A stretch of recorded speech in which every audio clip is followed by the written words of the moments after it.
Well, hello and welcome to the things we don't see, changing the way you view yourself and your love life from the perspective of someone who can't see herself. That person is me, Fern Lulham. Hello, it is lovely to be back with you. And today we're going to talk about a subject which is very relevant to the title of the podcast, Insecurities. These are things we all try to keep hidden most of the time because we are scared that we're going to be judged for them or somebody is not going to like us because of them. We might get rejected. We might be thought less of, etc., etc., etc. The list goes on for many a mile. I wanted to try a little something here, and I wanted to find out if people were brave enough to let their insecurities be seen in quite a public way. So I took to social media, one of the hugest platforms that has so many eyes on it every single day, and I asked the good people of the online world, what are the things that make you feel insecure? Simple, but such a loaded question, right? And of course, I got so many responses of all different things. Now, some of them are obviously just there's too much to even tell you. Where do I begin? Everything was quite a common answer. But then, of course, we have the very surface level answers. And I think that's immediately what springs to mind when people think about insecurities. They are physical things in general. First out the gate, you think about your hair, you think about your weight. There were so many comments about weight and body and showing off flab and my legs are chubby. I've gained weight because I was pregnant. I fluctuate in my diet and my body changes. And then the flip side of that was not I am too fat and I don't want to show myself off because of that. It was instead I'm too skinny. I don't have a chest. I have a flat bum. They didn't use the word bum, they used the word butt because they were American. They got a flat butt. You're too big, you're too small, your hair's too long or it's too frizzy. There was one about her eye colour and how she thought people were catching her eye and staring at her eyes. And that is a very relatable one for me because being blind, my eyes look a little different. I often hear people saying, it's really frustrating when you don't look blind, and so people don't believe that you have a disability. For me, I've always wished I didn't look blind. Oh my God. It is so anxiety-provoking for me that my eyes don't open as much as everyone else's, that they shake because I have nystagmus, which makes them involuntarily move all of the time. That they just look different and people are going to be therefore looking at me and being like, ooh, what's wrong with her? And I've had people before make comments about what that implies about me. Am I drunk? Do I have a mental disorder of some kind that's making my eyes do that? So many different assumptions, and I think that also plays into insecurity, is that we're so worried that people will jump to a particular conclusion about us based on this certain thing, and they won't even get to know us, and they won't know the true us, and we'll feel wronged, an injustice will occur. And I was looking through all of these responses, and it just made me see how big this phenomenon is. The fact that everyone, just about everyone, can think of something. And the people who said nothing, I find that hard to believe. I find it hard to believe that there isn't a part of your life that you don't feel a little bit uncertain about or uncomfortable about. Because maybe these people are just thinking of the physical element, and maybe they're happy with how they look and how they present themselves superficially. But then, of course, we've got the slightly deeper insecurities. I'm needy. I'm desperate. I get really emotional sometimes. I need my space sometimes. Or I overreact to things. All of these things that we notice that we do and we become self-aware about them, but they freak us out.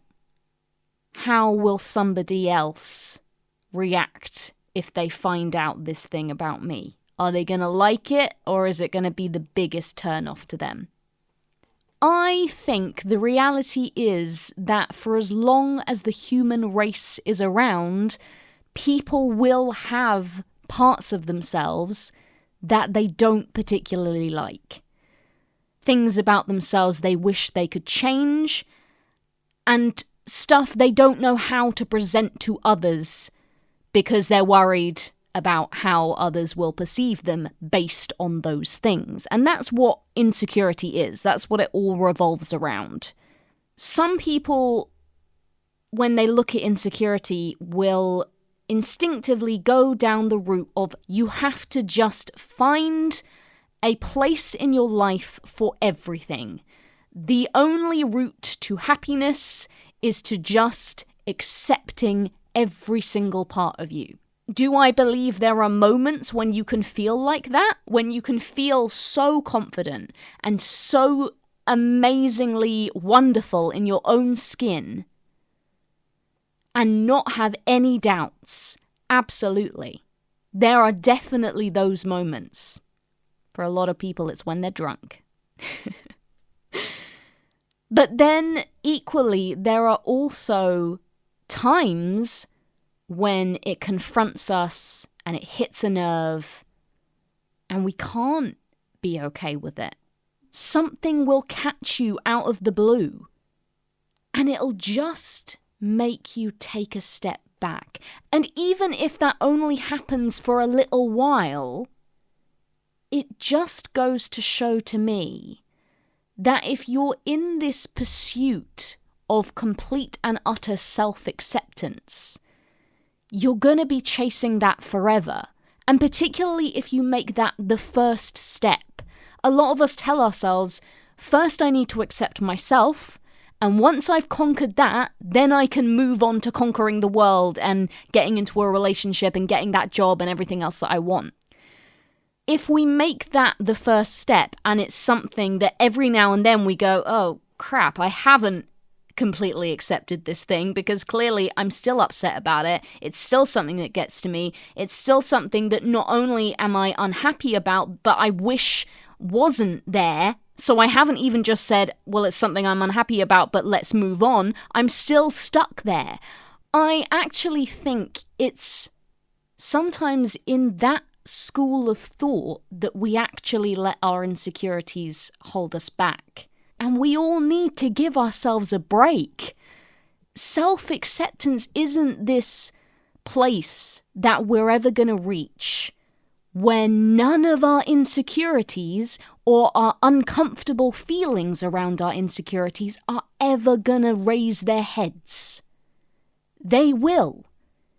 And we need to be okay with that, and we need to be able to be vulnerable about that as well, with ourselves and with others, to say, yeah, there are things about myself that, my God, I'm not always okay with, and I wish they weren't there at times. And I can be strong and confident about them 99% of the time, but there's always going to be those bad days. That's fine. That's relatable. That makes you human, in my opinion. We can sometimes make our insecurities reasons for why we're not getting where we want to be. And this is something that I used to do for a long time, is if I couldn't find a relationship, or if I was struggling getting into a career field that I wanted to get into, I would say, well, maybe it's because of my sight. Maybe nobody wants me because I can't see. Maybe I just can't be in that career field and do that job I want because I can't see.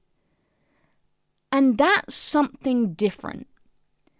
That is allowing your insecurities to become the dictating feature in your life. So now not only are you saying to yourself, I can only move forward when I've completely accepted everything, which isn't ever gonna happen, spoiler, but you're also saying, I can't have these things because A, B, and C about me, your insecurities. Fill in the blanks.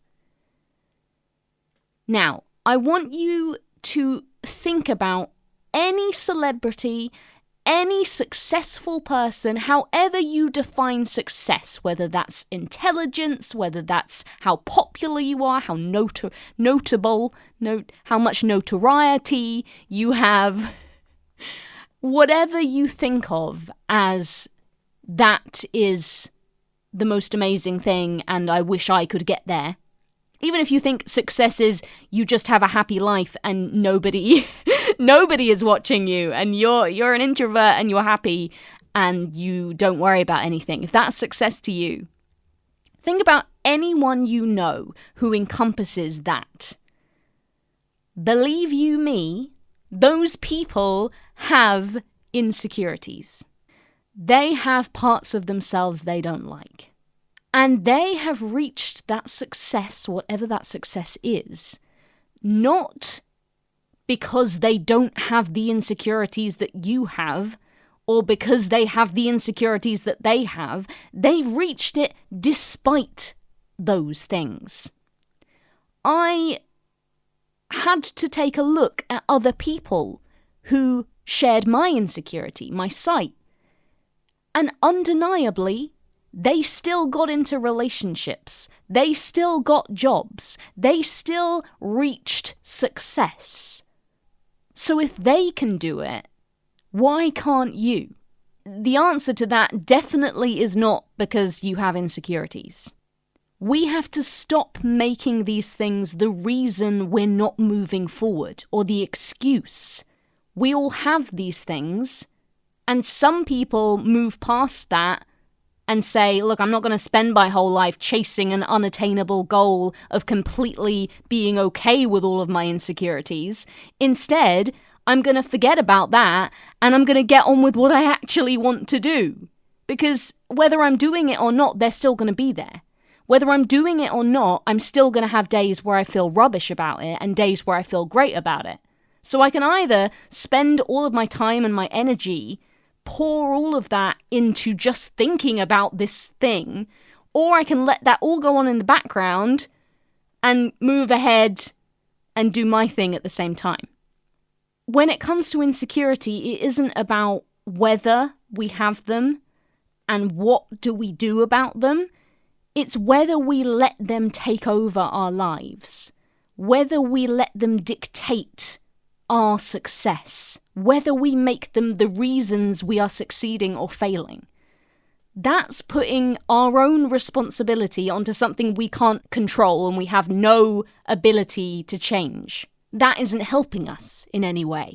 And you might say, well, you can control insecurity, you can change it, you can make yourself feel less insecure about something, you can learn to love that thing. And maybe you can. Maybe you can most of the time and maybe you can't on some days, but let's say maybe you can forevermore. There'll be something else along the road because that is how life works. Something will come up and you're either going to be terrified of those things and be like, oh my God, it's going to shatter my wonderful, pristine self-acceptance score, or you're just going to say, yeah, it will come up. I will probably have some days when it really bothers me and I'll have some days where I don't care about it. But whatever happens, I'm still going to be focusing on what I want. I'm still going to get that guy. I'm still going to waltz into that job and ace it. I'm still going to have people who respect me because I'm not going to let this thing stop me. It's not to say it won't hold you back from time to time, because it probably will. We all have those times. God, how many celebrity stories do we read where they go through a real rough patch? These are people who are really motivational and inspiring, and they come through things and they say, look, I have made it. I don't care about this anymore. And then a few years later, you know what? They've dipped back under. Insecurity is something that comes and goes. It's not as black and white as saying it's something you either have or you don't have, or something you can either harbour or rid yourself of. I don't think you can ever completely rid yourself of insecurity. I think it's always going to have a place at the table. But it doesn't have to be the head of the table. It doesn't have to be leading the way and making all of your important life choices for you. There is strength in insecurity. It allows us to be vulnerable, to be human, to show that we can't be confident and perfect and pristine all of the time. It allows us to open up about these things, and it allows us to show how similar we are as a human race. Because while we all have our own insecurities, and sometimes they're directly opposing insecurities, I'm too fat or I'm too skinny, the thing they all share is the fact that they're insecurities.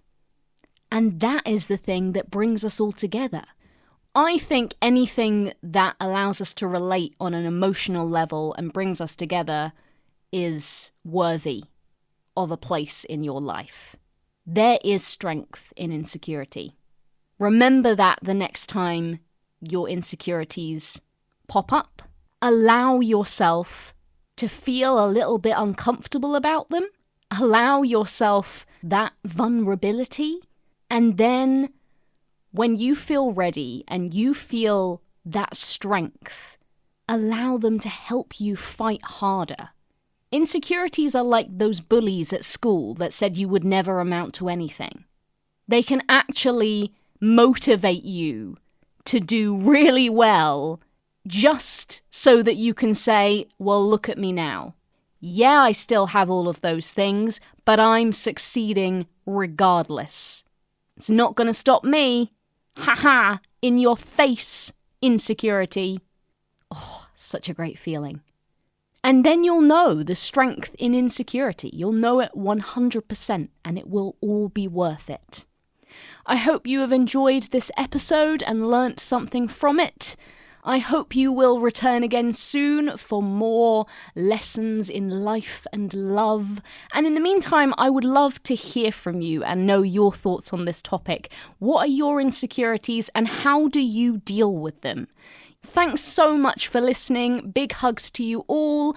I have been Fern Lulham, and this has been The Things We Don't See.